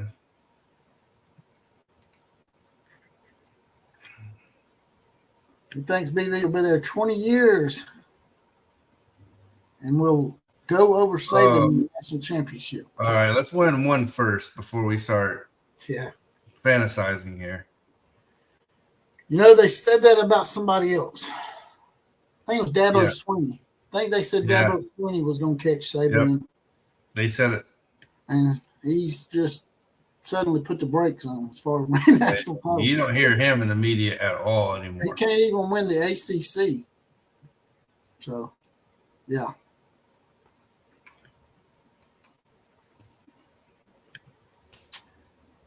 Slade has decided that he's a bigger fan of Prime than Riley. Dillon can take criticism better and isn't an a-hole all the time. I don't know about that.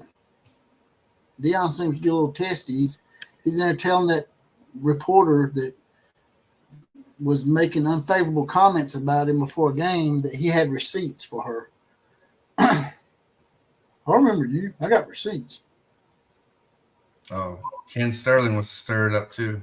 I bet Colorado's wish they had a receipt. I bet they wish they had to get a refund on that damn primetime shit. Man, they ain't winning 11. Come on now. They're still better than they were last year. Huh? Colorado's better than they were last year. Of course. Of course they are. I mean, how much worse can you get than 1-12?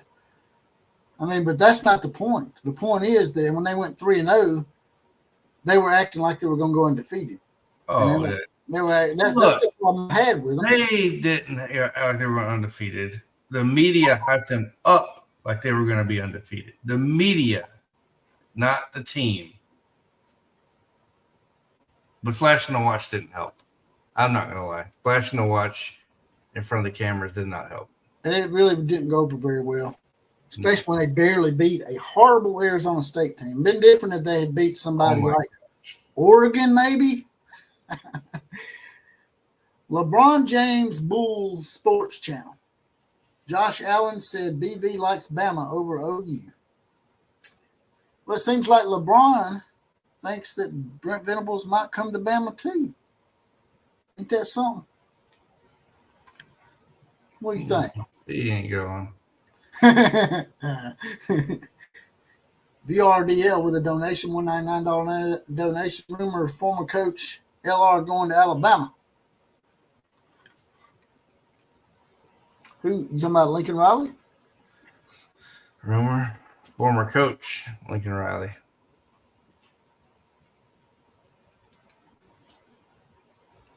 Lincoln Riley fears Kirby Smart. He won't go to Bama.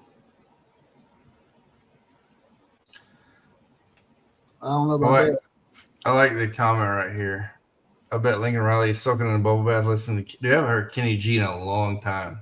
I haven't heard him playing the saxophone in a long time. He's out there at the transgender volleyball pep rally doing the YMCA. Oh my gosh. As we're watching volleyball. So, all kidding aside, how many more years do you see Tebow or Lincoln Riley being at USC? He'll be there until he retires, probably. You know how much money they're giving that man? I'd milk that cow till it dried up. That's just like Jimbo Fisher at A&M. Yeah, I would milk it. Dude, yes. What kind of fake-ass performance would Brian Kelly do to try to win over the Bama fans? That'd be a rough one. Bama fans already don't like Brian Kelly anyways before he even showed up to LSU. Yeah. But Brian Kelly, we did get a former LSU coach to come here and win national championships in Nick Saban. So Brian Kelly sort of has that going for him, I guess. Yeah. He'd have to go to the NFL first and then come back. Brian Kelly's overrated. He got one lucky-ass win over Alabama last year and done absolutely nothing with it. He didn't even win. Yeah. He didn't win the SEC title, and I think he lost his bowl game too, didn't he? I can't remember that. So I think so. He didn't do anything with that win, just like Tennessee did. Tennessee beat Alabama, and what did they do? Nothing. They didn't even win their division. So a lot of these teams, their whole season is predicated on beating Alabama. I truly believe that. I believe Auburn would rather beat Alabama than win a national championship. Yeah, they probably would rather lose one game, or they'd rather win one game than lose one game to Alabama that year and win a national championship. Yeah. Let's see here. Says, here we go. What do you think about this one? Y'all reckon Bama going to beat Georgia and Atlanta? Any chance? I mean, Georgia has not looked unstoppable, to say the least. So, and Alabama needs to get to Atlanta. Now, fortunately for us, our loss was non-conference. So, we are leading the SEC West by a full game over A&M. So, who we beat head-to-head. So, I do see us getting to Atlanta now. And Yeah, Georgia definitely does not look unbeatable by any stretch of the imagination. And now, if they lost Brock Bowers for how long? Yeah, I don't know. Well, I think that Georgia hadn't really played a really tough team yet, in my opinion. I mean, I thought Kentucky wouldn't be Kentucky, and they were. One dimensional. I mean, and who did they beat last week? Georgia, Vanderbilt. This past week, Georgia beat Vanderbilt. They hadn't played nobody. They struggled with South Carolina. South Carolina was up 14-3 at halftime.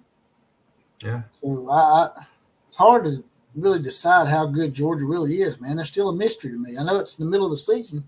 I really don't know enough about Georgia to say whether or not they're really a contender to win the national championship for a third year in a row. If they lost Brock Bowers for the year, like let's say he doesn't come back because of NIL or not NIL, because of the draft stock or whatever it may be, if they lost him for the year, it's going to be really tough for them to win it, win it all. I think it should be mentioned in Heisman Trophy conversation. Yes, don't get me started on that either. That's another whole hour-long conversation. Georgia might get beat by Florida. People are going to laugh about that, but I'm telling you now, they might sneak up on them. Yep. I think they're off this week. I think Georgia's off this week. Did they already play? Did they play already or no? Huh? They haven't played yet? Oh, man. Georgia plays Florida in 2 weeks. In 2 weeks? Yeah, I think they're off this week. Man, this job's got me all sorts of messed up. I work so many hours. Brian Kelly, the next head coach of Bama after Nick Saban retired. Like I said. Brian Kelly's not coming here. No. I'm surprised they let him through the border coming into Alabama. I think outside the box candidate, if he can just get a little more consistent and take them to a few big bowl games, I think Marcus Freeman might be a guy we might could look at. I mean, I believe that too. If LSU can take Notre Dame's coach, we can. That sort of surprised me that LSU was able to swing that, to be honest with you. I think Brian Kelly was just ready to leave. I think Notre Dame had the money to keep him, but Brian Kelly just wanted out of there. He wouldn't. Yeah, they don't give him the support to recruit to Notre Dame. Brian Kelly pulled the whole Lincoln Riley thing where I can't recruit to Notre Dame. Then Freeman completely kills it on the recruiting trail. Exactly. No, Marcus Freeman and Brent Venables, two coaches that have never been head coaches, are out recruiting the two guys that they replaced that have been head coaches. Yep. Ain't that some shit? It's a young man's game. I haven't seen the AP top 10, so I'm not sure about that. Are they loving on the Big Ten? Probably so. The Big Ten's looking good. I must admit, man, they're looking pretty decent. They're overrated. Ohio State, Michigan, Penn State's your favorite. Yeah. Okay. No, we're not getting into this. Come on, man. You know you like Penn State. So the Big Ten and the top 10 have Michigan at 2, and we're talking about AP here. Michigan at 2, Ohio State at 3, Penn State at 7. That's it. I got 3 in the top. That's a lot, though. 3 in the top 10, to be fair. Alabama's idling there at number 11, behind North Carolina and Oregon and Texas. Oregon State's creeping back up, 6-1. DJ Uiagalelei not doing half bad at Oregon State. The whole DJ thing sort of reminds me of Jalen Hurts leaving Alabama and going bettering himself with a guy that coach quarterbacks. That guy at Oregon State, I think he used to be a quarterback. I'm not sure about that. Jonathan Smith, whatever his name is. Yeah. But the coaches poll have Alabama at 8, tied with Texas, which is strange. Yeah, I also noticed where USC was ranked ahead of Notre Dame. I'm like, I know they got less losses than Notre Dame, but Notre Dame just beat them by 28. Yeah, by 28. I almost understand you with Alabama and Texas because that was somewhat of a close game, but not to me it wasn't. 28 points and you got them ranked ahead of Notre Dame, really?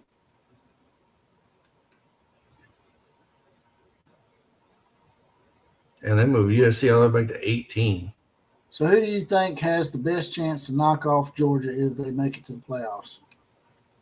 That's what this guy's asking. Well, I'll be honest with you. A lot of teams. What team I say has the best chance to knock them off? Probably Alabama, because in my opinion, in the conference championship game. Yeah. Every time Alabama plays Georgia's the underdog, they beat them. Yeah, it never fails. And then it's the same way with Georgia. When they're the underdog, they beat us. Yeah. We beat them, 7 times in a row. And we were the underdog damn near, it seemed like, every time we played them for some stupid reason.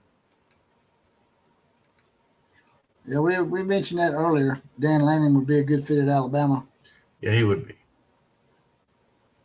So would Brent Venables.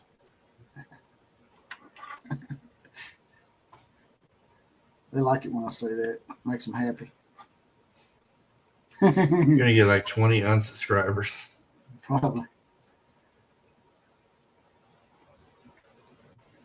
Alabama would probably win that game against Georgia. Half of our entire receiving core wasn't injured. Yeah, that was rough. I'm not going to lie. That was rough. Yeah, I must say that a couple of those fourth down decisions by Dan Lanning were a little questionable. I mean, it was 4th down and 3. It wasn't 4th and short. It was 4th and 3. They were at the 48-yard line of Oregon.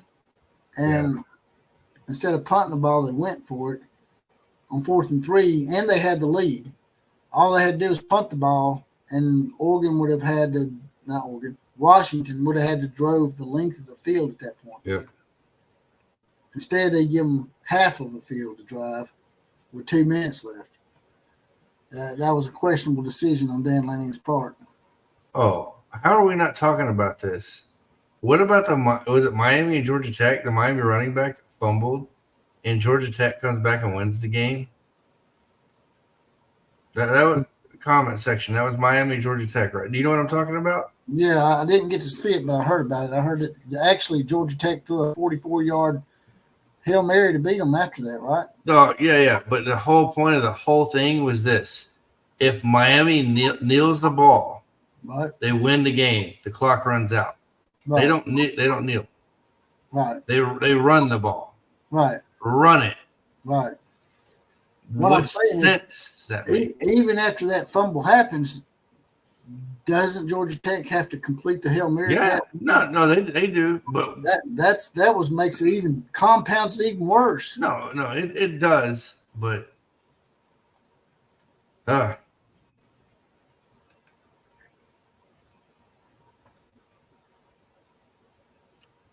Penix and his receivers. Yeah, look, Washington's the real deal. Yeah, you know, Alabama's played Washington like 10 or 11 times, and Washington's never beat us. Yeah. Hopefully we won't play them this year because they'll probably beat us. Oh, my God. I think Michael Penix Jr., to me, is probably the leading candidate right now. In my opinion, Penix should be the Heisman leader right now. Yeah, I would if you're being fair. If I've been fair, I'd put Penix number 1, then maybe Dillon Gabriel number 2. No, I'd put Penix 1. I'd put Brock Bowers 2. Because we're going to find out how much he means to that team now if he's out this week. And then I'd probably put Gabriel 3. Because of what he means to Oklahoma. What about Bo Nix, your favorite guy? He'd be in the top, 8 for sure. So Alabama colors just a shade too dark. You're both crimson. Yeah, I was about to say, are they both crimson? Is there a shade difference? I don't know about. You're right, Matt. That is my wet dream. I'm going to be dreaming about it tonight. No, his real dream is Nick Saban becomes a Highlander and he never dies and he just stays at Alabama forever. That's right. He can sit around and tell me how relative everything is, and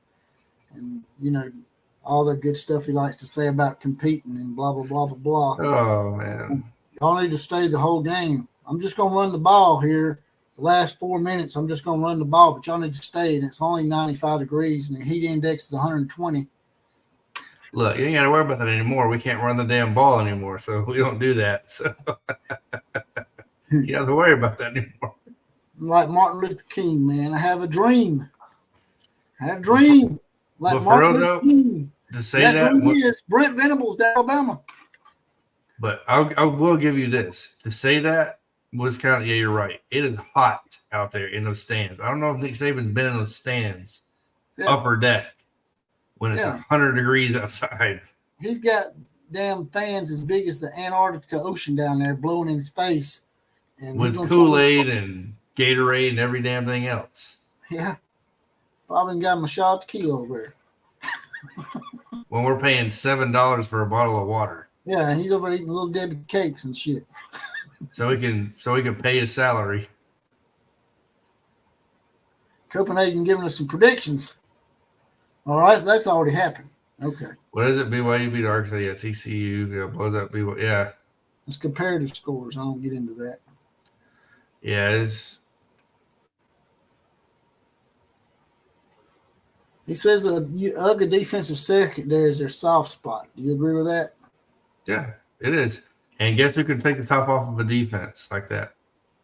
His name is Jalen Milroe, who is a very accurate deep ball. And I'm not just saying that. That is factual. Oh, yeah. We have Isaiah Bond. That deep ball bails him out a lot. Yes, Isaiah Bond. Now Jermaine Burton's coming on, who can take the top. We have a lot of speed, guys. So, yeah.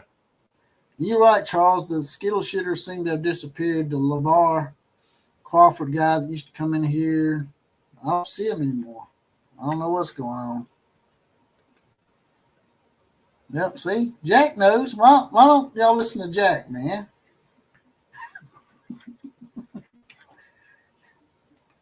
Yeah, Dan Mullen is available. You're right. Him and his bunny humping wife. Yeah, kissing all the players. Y'all know about that? His wife used to kiss the players on the mouth. At Florida. Yeah. Not just a little pick now. This was like full on the lips. Yeah, I couldn't watch that. That freaked me out. Man, she looked like a female Sandusky out there. I wouldn't go that far, but it's pretty bad. She was getting there. Hell, Dan probably loaned her out in recruiting trips. Oh, my Lord. Yeah. Everybody wants BV now, but last year he was high on the seat getting fired. I've always been a Brent Venables fan. Yeah. I knew Saban was just, a lot of coaches come in and do that. Man, Alabama, Nick Saban was 7-6 his first year. We lost to Louisiana. What were they at the time? Louisiana Monroe. Yeah, Louisiana Monroe. They were called Northeast Louisiana at the time. They didn't change their name since then. But yeah. Louisiana Monroe, we lost that game. I think it's actually 24 now, Lori. I think they're at 24 straight wins after beating Vanderbilt. That's the one thing on. I think Georgia might just break Oklahoma's 47-game win streak. Yeah, okay. Yeah, I'm going to get unsubscribed to for real. I need to stop. Yeah, he went on the hot seat. It's just his first year. Yeah, everybody knew that. Yes. Well, I mean, it wouldn't be unusual. Alabama's done that like 3 or 4 times. We won the national championship more with a one-loss team than undefeated. Yeah. I think we've only won it once or twice. I think once with an undefeated team, not twice. He's only had 2 undefeated teams. Yeah, 2. Here at Alabama. Mac Jones that year, and then what, 2020? COVID year. COVID year, yeah, you're right. Yeah. But yeah, that's what I said. Mac Jones. That's what I'm saying. Mac Jones. We still ain't won 15-0 yet. And then what was it? Was it 2012? Was the other undefeated? Or 2009? I can't remember off the It top of was my the head. first one, the first national title. 2009. 2009, yeah, they were undefeated. Yeah. They were 14-0, I think, 13-0. Yeah. And then COVID year, we was 13-0 or 14-0 Yeah. because they didn't play 15 games that year. We still hadn't had a 15-0 year like Clemson and Georgia yet. Yeah, I'm so jealous. And Georgia could set a lot of records this year if they win the national championship. That'd be the first three-peat, actual unanimous three-peat, yeah. in college football. And we can't let them do that. We can't let them have that feather in their cap because they'll have that forever. They'd be the first forever. Yeah, I don't like that. Is there a player, alumni in the past 20 years that could coach at Alabama? Yeah, I think there could be.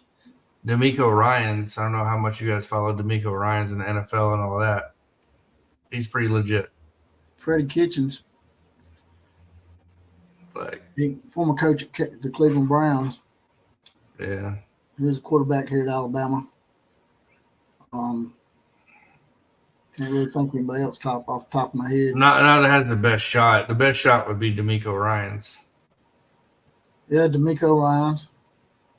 Because he's made a name for himself on the defensive side. And your favorite, Dabo Swinney. Oh, shut up. Oh, yeah, he did play at Alabama. He did. He's a wide receiver here. Yeah, that went in the past 20 years, though. 1992 national championship team. He was a walk-on, actually. Maybe. We'll see. Maybe we'll see Oklahoma in the playoffs. I don't know. 1989 M, Wolverine fan. I predicted you guys to win the Big Ten. So, I think actually I was the one preaching you guys being the most solid team so far. I think you guys are the best looking team. That's what I was saying for a while. I think, to me, Michigan has the coolest fight song of any university. I love their helmets too. I personally like their uniforms probably better than anybody's. Their helmets. I'm not gonna lie. Their helmets are the most unique helmets I've ever seen. Yeah. I remember when I was a kid growing up, I didn't know much about football. I just knew that Alabama had never beat Notre Dame when I was growing up. And Michigan went out there and whooped their ass. So that's when I started liking Michigan when they beat Notre Dame up. I remember staying up late when I was a kid watching Tom Brady at Michigan beat us in a bowl game. I didn't want to talk about that. Man, we lost that game 35-34 on a missed extra point. Is that the one you're talking about? Yeah. Ryan Flugner missed an extra point for Michigan to beat Alabama in the Orange Bowl. Did they have Tom Brady when they beat us? Or was it no, they had Tom Brady beat us. I remember specifically, trust me. Very vividly, I remember that. Matt Bingham wants to know how scared the SEC is of Texas and Oklahoma. I think they've won plenty of national championships without him. Yeah. I think it's both sides are not scared of each other. Yeah.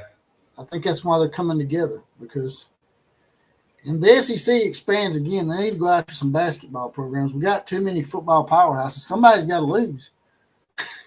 Somebody's going to lose and they're not going to be happy.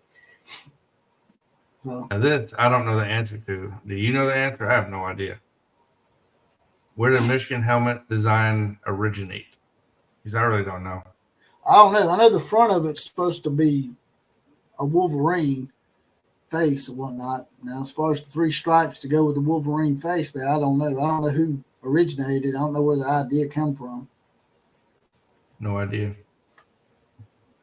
I'm assuming we're about to get a history lesson now, which you always like. You stumped me on that one. I don't really know. That doesn't happen very often, not with JPC.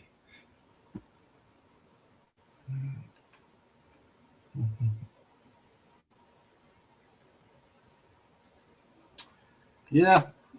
I think it's going to end up being just 3 conferences. I think it's going to be the Big Ten, the SEC, and the Big 12. And the Big 12 needs to change their name. The Big Ten had that name first, so they need to change their name to something else, man, so you don't get them confused. The average college football fan, that shit confuses them because the conference sound so much alike. It's just like the ACC and the AAC. And come on, y'all can't get a little more original. Hell, man, I guess I'm about to get up out of here. You got anything else you want to add? No, not really. No. Got a good week of football. Yeah. I mean, playing Alabama won, Oklahoma won, USC lost, Colorado lost. Washington beat Oregon. This is a big week for Alabama. It's Tennessee week. Yeah, you're right. Third Saturday in October. It's going to be a madhouse here in Tuscaloosa. It's a revenge game. But I tell you what we won't be doing. If we beat Tennessee, we won't be storming the field. Yeah, if we beat Tennessee, we'll probably, after we win, we'll probably do what normal people do. We'll go to our car and go home. Yeah. The standard of winning, you got to learn to deal with it. Colorado's storming the field, beating Colorado State. Right. We won't have to worry about our female fans getting punched in the face. Oh, my gosh, I forgot about that. Our female fans won't be on the field to get punched in the face like the Tennessee girl was. I forgot about that. Now, although I will say that really wasn't her fault. She wasn't really doing anything to Jermaine Burton. I don't know why he done that shit. Yeah. I don't think the SEC is scared of OU's defense. Not really. I like Oklahoma. I like Britt Venables. But nobody's scared of y'all. Just like y'all are not scared of us. I said that in an earlier part of the show. Both sides want somebody to be scared of the other one. That's just not the way it's going to be. No, not really. There's too much respect between the fan bases and the universities.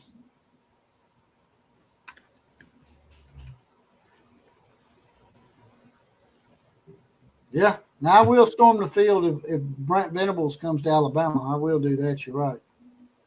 I'll get a picture with him. I go out to the airport and kiss him on the face like an Alabama fan did when Nick Saban came down. Oh, you're saying if he comes to Alabama, like goes to Alabama. Yeah. I mean, you gotta win something to be doing all this, though. I mean, everybody's talking about, we're joking around about Brent Venables going to Alabama, but at the end of the day, you got to win. Like, more than just a couple games. I agree, Win a natty. When I was younger, I used to think it was cool, but as I've seen people getting injured and even killed, it's a real fun thing to do. Yeah. Appreciate it, 1989M. If you don't mind, brother, just hit that jump out of the chat and hit that like button and subscribe to the channel, man, and hit the bell as well. We do a lot of videos on here. We're not just about our teams or the SEC. We talk about every aspect of college football. So I've even had a few videos on Michigan back in the day, on Jim Harbaugh. He's a character.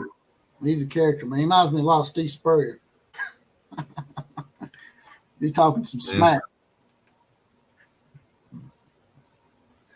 It was actually Oklahoma fans earlier talking about it.